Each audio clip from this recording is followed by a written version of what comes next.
कल हम लोग नाभि के बारे में बात कर रहे थे। हमारी नाभि हमारी हर मूवमेंट पे आगे पीछे ऊपर नीचे दाएं बाएं हिलती रहती है। यदि हमारी कोई भी मूवमेंट प्रॉपर नहीं हो रही है तो आप समझिए कि नाभि का उससे निचला क्षेत्र कमजोर पड़ गया है, जिसकी वजह से ड्राइनेस आती है। शरीर में जब भी वात रोग बढ़ेंगे तो कहीं ना कहीं वो नाभि के कारण ही बनते हैं। अगर आप ऊर्जा चिकित्सा में जाते हैं तो उसमें यह माना जाता है कि बिना नाभि के दोष के शरीर में कोई भी रोग पैदा हो ही नहीं सकता। भले ही वो वात हो, पित्त हो, कफ हो, उनको पैदा होने के लिए भी एक पर्टिकुलर कारण चाहिए। तो जो कारण है वो नाभि बनती है। अब नाभि जैसा मैंने बताया ऊपर की तरफ चली जाए तो नाभि जब अपने स्थान से ऊपर की ओर उठती है, अब चाहे ये बाल भर उठे चाहे एक अंगुल ऊपर उठे, पर अगर ये ऊपर उठी तो ये शरीर में ठंड को क्रिएट करती है, वायु क्रिएट करती है, जिसकी वजह से गैस बनती है। इस वजह से कब्ज होती है। और अगर ये समस्या लंबे समय तक रहती है तो ये हमारे फेफड़ों को और किडनी को कमजोर कर देती है, जिसकी वजह से अस्थमा या मधुमेह की समस्या हो सकती है। नाभि जब तक अपने स्थान पे मूव कर रही है तब तक कोई दिक्कत नहीं है, लेकिन अपना स्थान अगर ये बदले तो ये नुकसान करती है। और प्रकृति में दो ही सिद्धांत है, दिन और रात। ऐसे ही नाभि के भी हमेशा दो ही सिद्धांत रहते हैं। अगर ऊपर की ओर उठेगी तो कब्ज करेगी, शरीर को ठंडा करेगी। यदि नीचे की ओर जाएगी तो गर्मी करेगी, शरीर को गर्म करेगी, दस्त लगा देगी। अब अगर हम प्रकृति में देखें तो प्रकृति में अग्नि ऊपर की ओर जाती है और जल नीचे की ओर आता है। तो हमारे शरीर में दो बहुत इंपॉर्टेंट ऑर्गन है, लंग्स और लिवर। लंग्स ठंडे हैं जबकि लीवर गर्म है। इसका मतलब यह हुआ कि अग्नि जो लीवर में पैदा होती है वो ऊपर की तरफ उठनी चाहिए, और लंग्स जो ठंडे माने जाते हैं वो नीचे की तरफ जल का निष्कासन करने में मदद करते हैं। पर प्रकृति में ये चीज उल्टी होती है। हमारे लंग्स लगातार सांस लेते हैं जिसकी वजह से ये गर्म है, वहीं लीवर जो विभिन्न प्रकार के जूसेस क्रिएट करता है ये ठंडा है। तो जो अग्नि और जल हैं वो उल्टे चलते हैं। शरीर में पानी लंग्स की तरफ ऊपर की ओर जाता है और अग्नि नीचे पेट की ओर आती है। यदि हम इस सिद्धांत को समझ लें और हमारा अंतर्मन इसको गहराई से समझे तो हम बहुत सारी जानकारी को आत्मसात कर सकते हैं। चीजों को देख के ही समझ सकते हैं कि गड़बड़ी कहाँ पे हो रही है। ये कॉन्सेप्ट आप लोगों को क्लियर हुआ या नहीं हुआ वो बताइए। जी सर, ठीक है, ओके। हो गया। अमोल जी, क्लियर है दिव्या सर। जी, ठीक है। दिव्या जी, प्रकृति का नियम है आग ऊपर की तरफ उठती है और जल नीचे की तरफ बैठता है।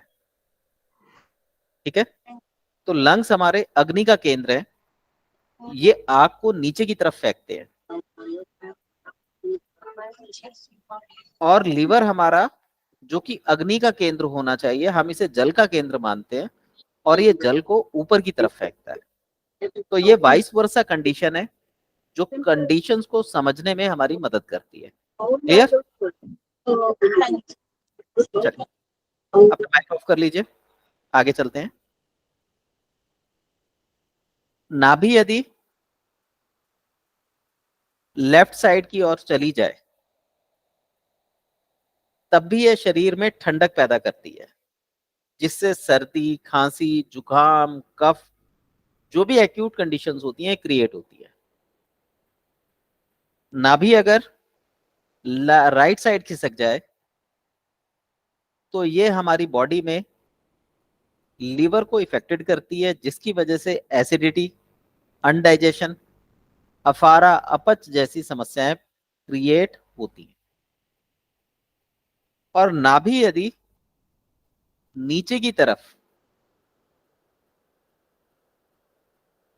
नीचे की तरफ आए, इसमें नीचे की जगह ये कैसे आ गया?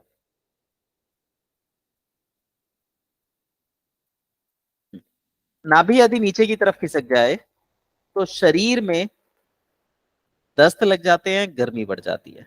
अब आपने ध्यान क्या रखना है,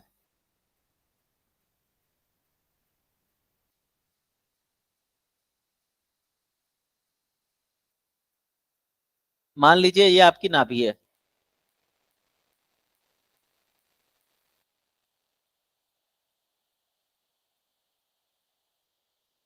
ऊपर की क्षेत्र का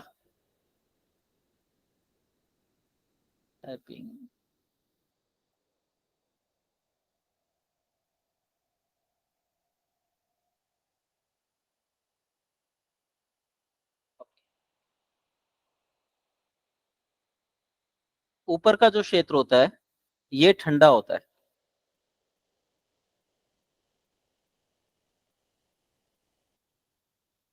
इसी तरीके से लेफ्ट साइड का जो क्षेत्र है ये ठंडा होता है।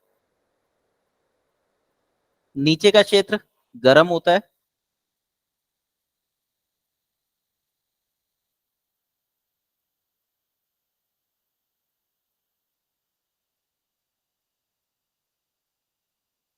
और राइट साइड का क्षेत्र भी गर्म होता है।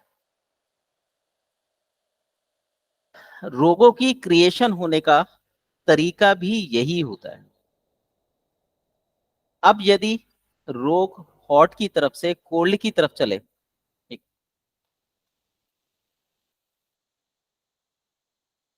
हॉट की तरफ से रोग जो है कोल्ड की तरफ जाए तो शरीर गर्मी से ठंडक की तरफ जा रहा है, जिसमें शरीर के ऊपरी भाग में गर्मी रहेगी जबकि निचले भाग में ठंडक रहेगी। और वहीं गर्मी से गर्मी की तरफ जाता है तो शरीर के निचले भाग में गर्मी रहेगी, ऊपरी भाग ठंडा हो जाता है। यानी दोनों ही कंडीशन शरीर में जब भी घटेंगी एक साथ, तो एक उल्टी घटेगी एक सीधी घटेगी। इसीलिए हम लोग कंफ्यूज हो जाते हैं कि हमें क्या करना चाहिए और क्या नहीं करना चाहिए। तो यहाँ पे आपने एक सूत्र का ध्यान रखना है कि शरीर की अगर गर्मी मापनी है तो आपने पेशेंट को साधारण रूप से ये पूछना है कि यदि पेशेंट रात को सामान्य रूप से, अगर सर्दी है तब भी और गर्मी है तब भी, क्या चद्दर ओढ़ के पैरों को ढक के सोता है? अगर हाँ, तो उसका शरीर ठंडा है। और यदि वो पैरों को खोल के सोता है तो उसका शरीर गर्म है। दुनिया के हर व्यक्ति को बुखार का रोगी मानना है। बुखार की लगभग 750 प्रकार की कंडीशंस होती हैं जो आयुर्वेद में बताई गई है। 724 प्रकार का बुखार होता है। आप जब सुबह सो के उठते हैं और शाम तक एग्जॉस्टेड कंडीशन में आ जाते हैं, थकान अनुभव करते हैं, गर्मी अनुभव करते हैं, या दिन में आपको नींद आती है, वो नींद भी आपको बुखार की अवस्था के कारण आती है, ऐसा आपने मानना है। तो जब आप ये मानेंगे कि नींद आने का जो कारण है वो शरीर में गर्मी बढ़ जाना है या मस्तिष्कीय थकान है, तो उसका केवल एक ही कॉज होता है, और वो होता है गर्मी का बढ़ना, जिसकी वजह से वहां पे पानी या नमी कम हो जाती है। तो ऐसी अवस्था में वहां पे हीटेड प्रोसेस होने की वजह से, गर्मी बढ़ने की वजह से व्यक्ति को थकान अनुभव होने लगती है।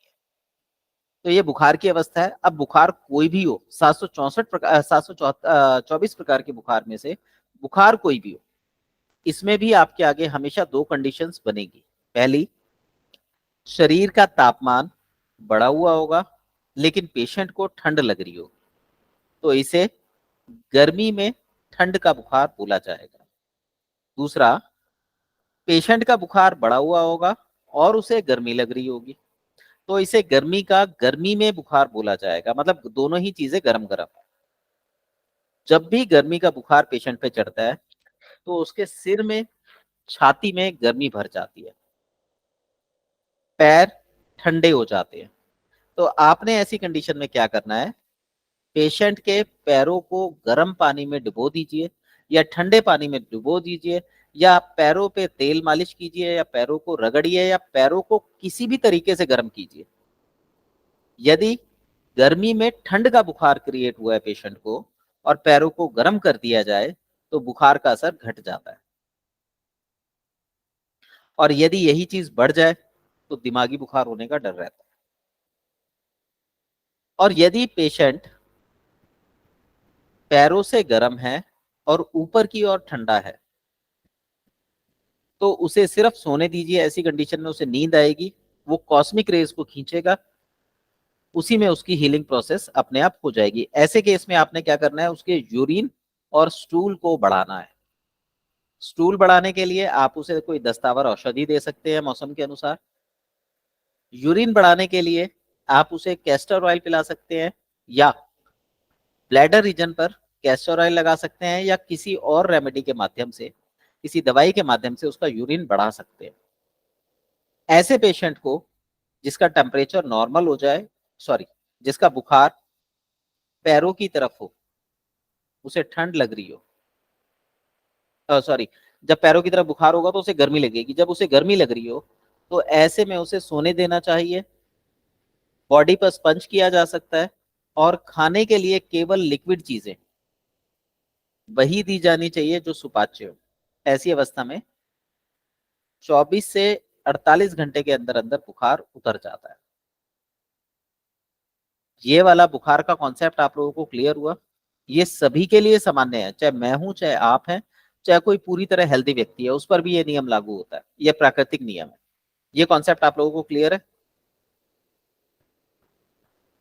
अमोल जी, यस चंचल सर, जी, क्लियर है सर। ठीक है। अब इसी में दूसरी कंडीशन बनती है, व्यक्ति का बॉडी का टेम्परेचर लो होता है, उसे ठंड लगती है या उसे गर्मी लगती है। ऐसी अवस्था में क्योंकि बॉडी का टेम्परेचर लो है, हम यहाँ पे ये मान के चलते हैं कि ये व्यक्ति में खून की कमी है, चाहे हीमोग्लोबिन उसका 15 आ रहा हो, पर आप ये मान के चलोगे कि इस व्यक्ति का खून कम है, और खून को बढ़ाने के लिए आपने लगातार प्रयास करने हैं। इसमें यूरिन स्टूल को क्लियर किया जाता है, तरीके हम वही अपनाते हैं जो हम नॉर्मल अपनाते हैं। और खून बढ़ाने के लिए खून बढ़ाने वाली दवाओं का प्रयोग किया जा सकता है, लेकिन यहां पर यह ध्यान रखना है कि जो भी खून बढ़ाने वाली चीजें हैं वो कम मात्रा में पेशेंट को दी जानी चाहिए। यदि मात्रा बढ़ा दी तो व्यक्ति खून बढ़ाने वाली दवाइयों की गर्मी को बर्दाश्त नहीं कर पाता, जिसकी वजह से उसके सिर में, बालों में, चेहरे पर, गर्दन पर लाल रंग के दाने निकल आते हैं, या त्वचा में लाल रंग के दाने निकल आते हैं। तो ऐसी अवस्था में उसे धीरे धीरे खून बढ़ाने वाली चीजों का सेवन कराना चाहिए। इसकी इंटरनल जो प्रकृति है वो ठंडी मिलती है। और ऐसी अवस्था में यदि बुखार हो जाए तो हमने जो बुखार पहले जाना था उसके उल्टे तरीकों को इस्तेमाल करके हम इसको कंट्रोल में करते हैं। यानी छाती को गर्म करेंगे, पैरों को ठंडा करेंगे। ऐसा करने से बुखार जो है वो न्यूट्रल अवस्था में आ जाएगा। क्लियर? तो जो अभी आपने बताया जो दाने हो जाते हैं रेड कलर के, सर वो क्या पित्ती बढ़ने की वजह से? हाँ जी, क्योंकि बॉडी में ब्लड बनाने की क्षमता नहीं है, तो वो गर्मी जो दवाई के माध्यम से शरीर को दी गई, शरीर उसको पचा नहीं पाया, तो वो शरीर पे दाने निकाल देगा, फोड़े फुंसियां बना देगा। जी सर। ठीक है यस सर। चंचल जी? Yes sir. चलिए, यदि कोई व्यक्ति नाभि को ऊपर की ओर उठा हुआ महसूस करता है तो उसके शरीर में सूजन आ जाएगी, थायराइड हो जाएगा, यूरिन रुक जाएगा बॉडी में, लेकिन जैसे ही वो पानी पिएगा यूरिन ज्यादा आएगा। ये हाइपोथायराइडिज्म के लक्षण होते हैं। तो जिनकी नाभि ऊपर की ओर खिसकती है उनको हाइपोथायराइडिज्म, और जिनकी नाभि नीचे की ओर जाती है उनको हाइपरथायराइडिज्म के सिम्टम्स बॉडी पे मिलते हैं। इन सिम्टम्स के बारे में हम लोग आगे जब हाइपर थायराइड की क्लास रखेंगे उसमें मैं क्लियर कर दूंगा। अब नाभि के हमने सारी मूवमेंट्स देख ली। नाभि की अगली मूवमेंट है नाभि गहराई में जाना या नाभि ऊपर की ओर आकाश की तरफ निकल जाना। ये हम बिल्कुल सेंटर पॉइंट पे लेटी हुई कंडीशन में देखते हैं। नाभि अगर कमर की तरफ चली जाए तो व्यक्ति जीवन में कितना भी खाना खा ले उसमें मोटापा नहीं आता, वो हमेशा दुबला पतला बना रहेगा। समस्याओं के रूप में कमर में दर्द, जोड़ों में दर्द, विशेषकर गर्दन, कमर और घुटने में, गठिया का रोग, ऐसे रोग उसको लगेंगे। और वही नाभि यदि आकाश की तरफ ऊपर की ओर उठ जाए तो ऐसे व्यक्ति को मोटापा आ जाता है। मोटापा 4 प्रकार का होता है। मांसपेशियों का मोटापा, वायु का मोटापा, जल का मोटापा और हड्डियों का मोटापा। हड्डियों का मोटापा हमारे लिए अच्छा रहता है, इसे कभी कम नहीं करना चाहिए। मांसपेशियों का मोटापा व्यक्ति खुद तैयार करता है, इसे भी कभी कम नहीं करना चाहिए, छेड़ना नहीं चाहिए इसे। अब बचा गैस और पानी का मोटापा। केवल इस प्रकार के मोटापे का इलाज किया जाता है यदि गैस बनती है तो व्यक्ति को वातनाशक चीजों का उपाय करना चाहिए। और यदि जल बनता है तो जल निष्कासक वस्तुओं का सेवन किया जाता है। क्लियर? सर फैट का मोटापा नहीं किसमें आएगा? आप मोटापा ऐसे लेके चलिए, मोटापा 4 प्रकार का है। हड्डी का, मांसपेशी का, वायु का और जल का। जी। हड्डी और मांसपेशी का मोटापा कम नहीं किया जाता, केवल वायु या जल के मोटापे को कम किया जाता है। यदि वायु का मोटापा हो तो व्यक्ति को शरीर बनाने वाली चीजें खानी चाहिए, नया खून बनाना चाहिए।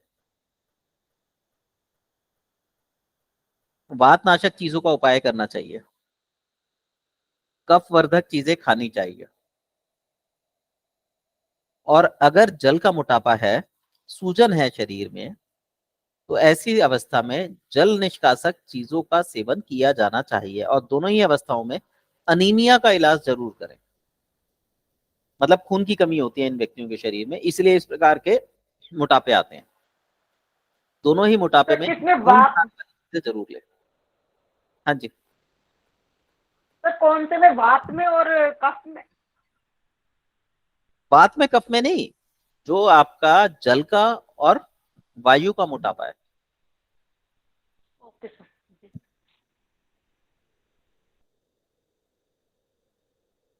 ठीक है।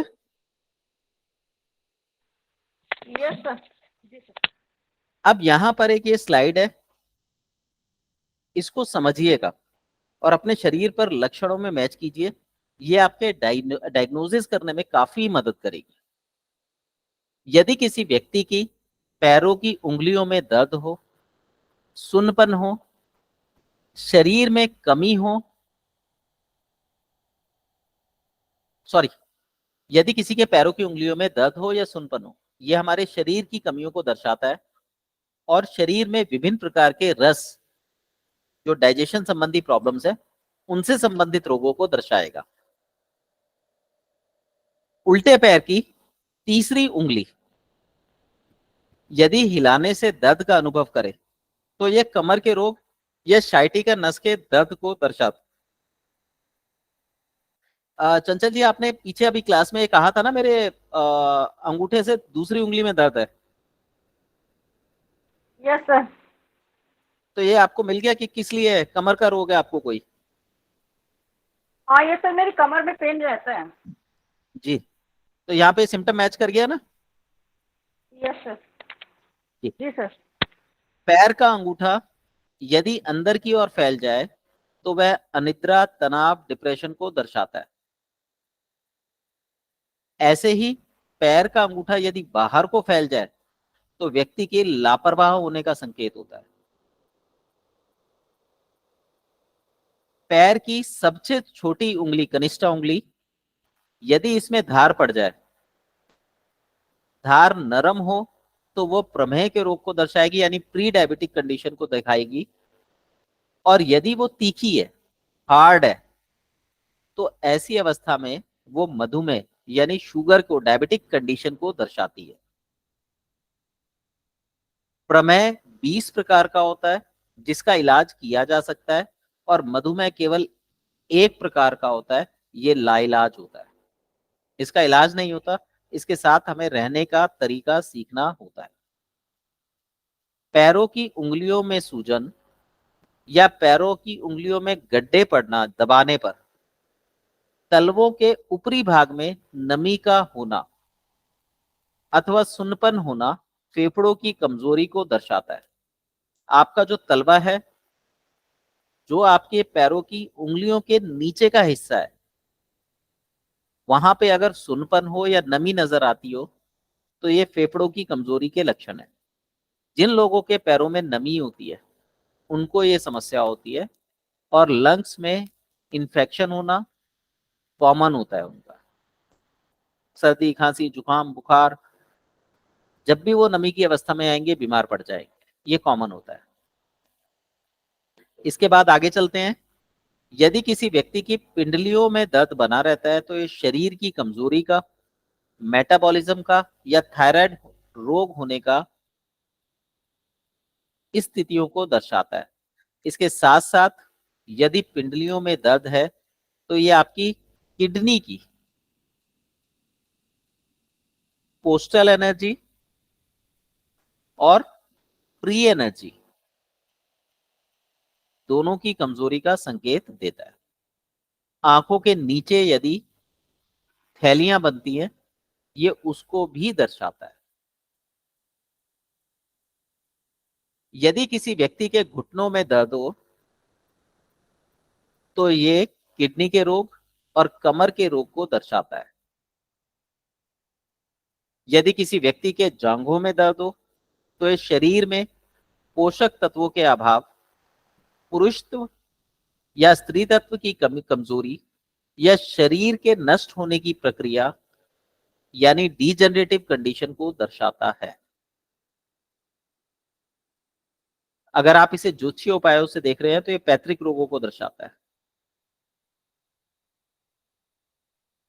शरीर के छोटे जोड़ों में दर्द हो, तो ये शरीर में विटामिन डी की कमी, वात रोग होना या रूमेटाइड आर्थराइटिस को दर्शाता है। यदि किसी व्यक्ति के मुंह में बेवजह थूक आता है, तो वो कमजोर पाचन का लक्षण है। शरीर को बहुत ज्यादा ठंड लगती हो या बहुत ज्यादा गर्मी, अचानक से गर्मी लगती हो। ये एक पेशेंट हमारे पास आके कई बार बोलता है कि अचानक से ठंड लगने लगी है या गर्मी लगने लगी, तो ये थायराइड रोग का लक्षण है। हाइपो या हाइपर मैटर नहीं करता, थायराइड को दर्शाएगा। ऐसे ही किसी व्यक्ति के चेहरे पर अगर ऑयल आता है, ज्यादा ऑयल आता है, खासकर आप देखेंगे 18 से 24 वर्ष की उम्र में लड़कों के चेहरे पर या लड़कियों के चेहरे पर चिकनाई की परत आ जाती है। तो जब इनकी उम्र 35 से 40 वर्ष होती है, उस समय आप अगर नोट करेंगे तो उनके शरीर में विटामिन डी की डेफिशिएंसी मिलेगी ही मिलेगी। तो ये शरीर पर रोगों के लक्षण हैं जो मैंने अपनी लाइफ में एक्सपीरियंस करके इसको बताया है। ये आपको किसी किताब में नहीं मिलेंगे। यदि आपको इनसे संबंधित कुछ पूछना हो, कोई मन में डाउट हो, आप पूछ सकते हैं।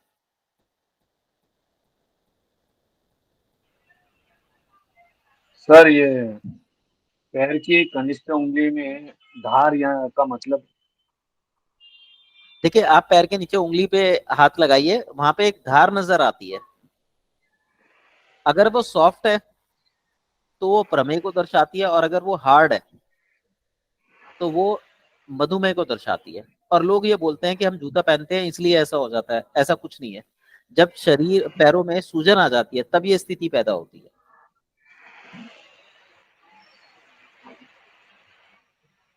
अपने पैरों के नीचे उंगली पे, सबसे छोटी उंगली पे हाथ लगा के देखिए नीचे की तरफ।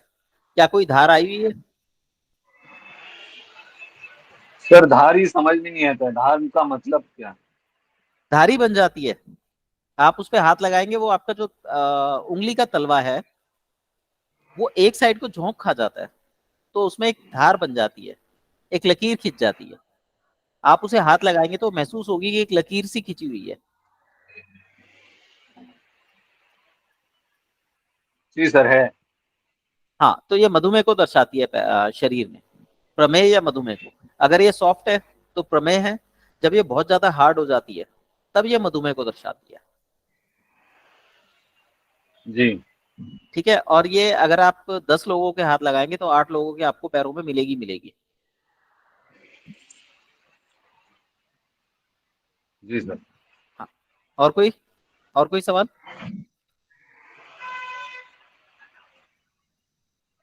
चंचल जी, आपका कोई सवाल? तो जो आपने बोला ना बात अभी, वो राइट है सर, पर मैं है सर, मुझे हार्ड है बिल्कुल, और वो सख्त है बिल्कुल, वो पार्ट हाँ जी, लाइन बनी हुई है, लाइन बनी हुई बिल्कुल है। लाइन बनी हुई है, सख्त है यस सर। जी, तो मैं के निशानी अब यहाँ पे मैं आप लोगों को कुछ इलेक्ट्रो होम्योपैथी की बेसिक जानकारी दे रहा हूँ। उसका कारण है शरीर को समझना। ठीक है, और ये अमूल जी आप तो जानते हैं, आपकी रिवीजन हो जाएगी। दिव्या जी और चंचल जी के लिए ये बॉडी को समझने में मदद करेगी। जी सर। ठीक है, मैं इसमें सिर्फ मेन मेन चीजें लूंगा, कोई वो नहीं पढ़ाऊंगा। देखिए, हमारे शरीर में जब हम सोते हैं तो जीवनी शक्ति का आगमन होता है। जब हम गहरी निद्रा में होते हैं हमें पता ही नहीं होता कि हम इस संसार में एग्जिस्ट करते हैं या नहीं करते। ये नींद हमारी कुछ सेकंड से लेके अधिकतम 10 मिनट तक की हो सकती है। तो वो एनर्जी हमारे शरीर में आती है, और वो हमारे शरीर में केवल दो काम करती है, या तो शरीर में पाचन करती है या हमारे शरीर से खाई हुई वस्तुओं का निष्कासन करती है। उसका बस इतना सा काम है। इसको हम जीवनी शक्ति कह सकते हैं। ठीक है, एक किसी काम का इसका माइक होता है। ऑन है सर, हाँ जी, किसी का माइक ऑन है, बहुत शोर आ रहा है। आ, आपका जिसका माइक ऑन है ऑफ कर लीजिए। इसी जीवनी शक्ति का एक कार्य और है, शरीर को प्राकृतिक रूप से ठंडा बनाए रखना, या ये कह लीजिए उसकी इम्यूनिटी को बैलेंस रखना। तो ये दो तरीके का काम करती है। एक, शरीर को बैलेंस करती है, और दूसरा शरीर में पोषण और निष्कासन का कार्य करती है। हम जब भी शरीर की स्टडी करते हैं इसी के बिहाफ, इसी रूल पे करेंगे। ये बिल्कुल हार्डकोर रूल है। कंडीशन आपको कुछ भी नजर आए पर आपने इसी रूल को मान के चलना है। अब ये जो एनर्जी है ये शरीर में पाचन करने के लिए दो प्रकार के कार्य करती है। नंबर एक, ये रक्त के रूप में बहती है, और नंबर दो, ये रस के रूप में बहती है। इसे हम दोनों को कॉम्बिनेशन को चैतन्य द्रव्य के रूप में जानते हैं। चैतन्य द्रव्य यानी जो ऐसा द्रव्य है जो जीवन का कारण बनता है या जो जीवित हो। तो ब्लड हमारे शरीर को पोषित करने का काम करता है, और लिम्फ हमारे शरीर से गंदगी बाहर निकालने का कार्य करता है। ब्लड को हम दो हिस्सों में बांटते हैं, शुद्ध रक्त जो शरीर को पोषित करता है, और अशुद्ध रक्त जो शरीर से डाइजेशन के बाद जो वेस्टेज बचा उसको लेकर लंग्स और किडनी के माध्यम से शरीर से बाहर फेंकने का काम करता है। और यही अशुद्ध रक्त रस जो है लिम्फ में जाकर अपनी गंदगी को छोड़ देता है।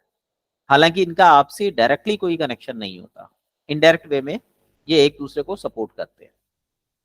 जैसा मैंने आप लोगों को एक गाड़ी का उदाहरण दिया था, गाड़ी में पानी है, यदि उसमें कूलेंट ना हो तो पानी सूख जाएगा, जल जाएगा। ऐसे ही ब्लड गर्मी का कारक है, और लिम्फ कूलेंट का काम करता है। बॉडी में यदि कूलेंट कम होगा तो हमें रक्त संबंधी दोष हो जाएंगे, और बॉडी में यदि कूलेंट अधिक होगा तो हमें कफ संबंधी दोष हो जाएंगे। ब्लड यानी पित्त, लिम्फ यानी कफ।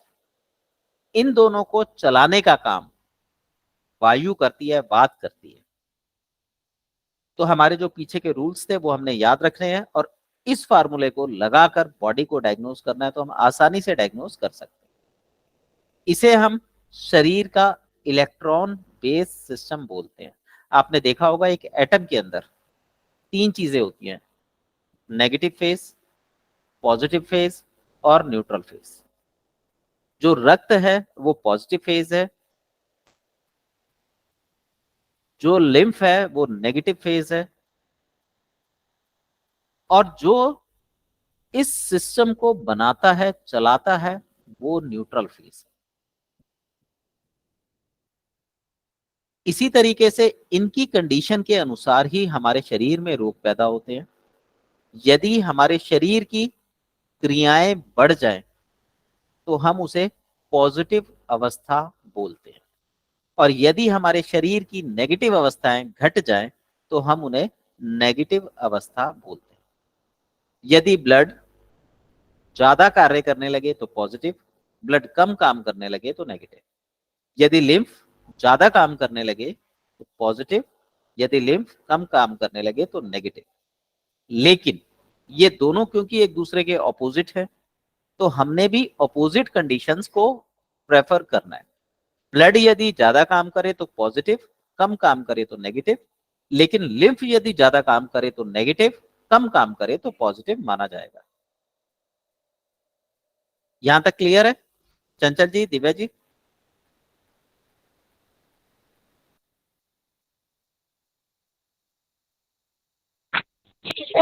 Yes sir. अब एक व्यक्ति की प्रकृति, जिसको हम टेम्परामेंट बोलते हैं, मिजाज बोलते हैं, प्रकृति बोलते हैं, वो 2 हिस्सों में बांटी जा सकती है, एक रक्त प्रकृति और दूसरी रस प्रकृति। रक्त प्रकृति के व्यक्ति वो होंगे जो बहुत ज्यादा एक्टिव होते हैं, और रस प्रकृति के व्यक्ति वो होते हैं जो ढीले होते हैं, बहुत ज्यादा ढीले होते हैं। रक्त प्रकृति वाला व्यक्ति दिमाग से सोचता है, रस प्रकृति वाला व्यक्ति दिल से सोचता है। ये इन दोनों में सबसे बड़ा डिफरेंस है।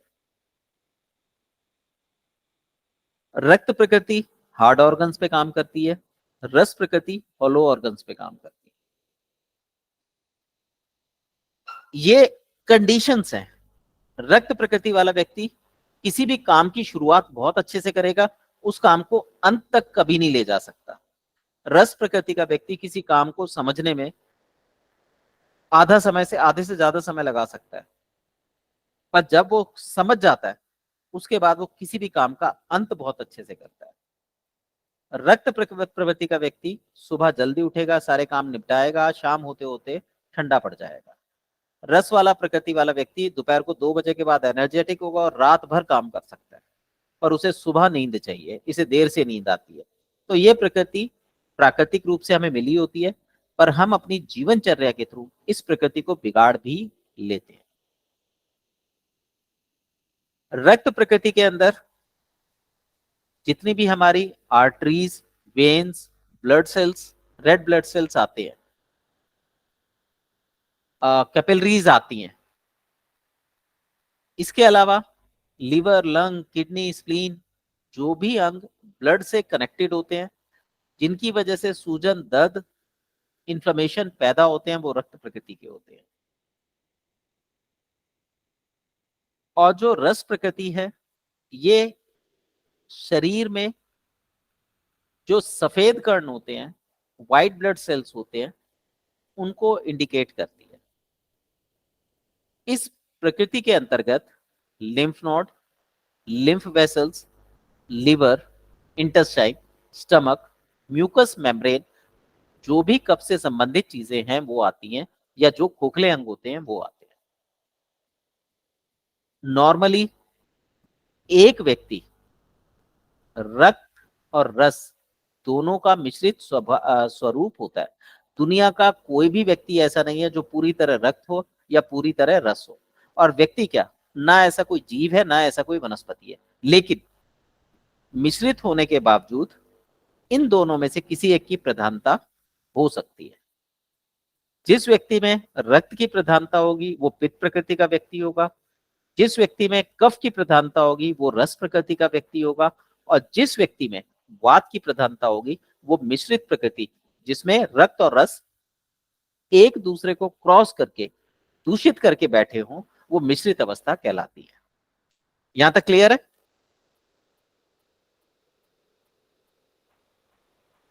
Chanchal ji, Divya ji, yes sir. देखिए आप इसको अच्छे से समझिएगा ताकि आप लोगों को ये कॉन्सेप्ट क्लियर हो जाए। अमोद जी इसे ऑलरेडी पढ़ चुके हैं। जी सर। चलिए आगे चलते हैं।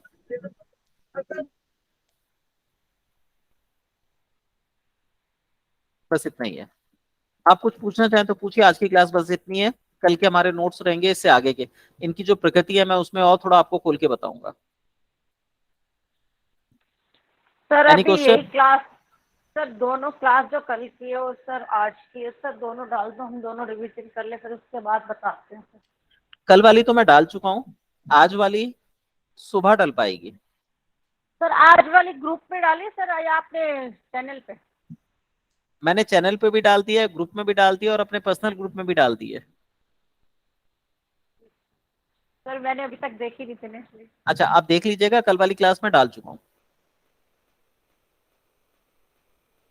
ठीक है, जी सर। चलिए आप कुछ सर पूछना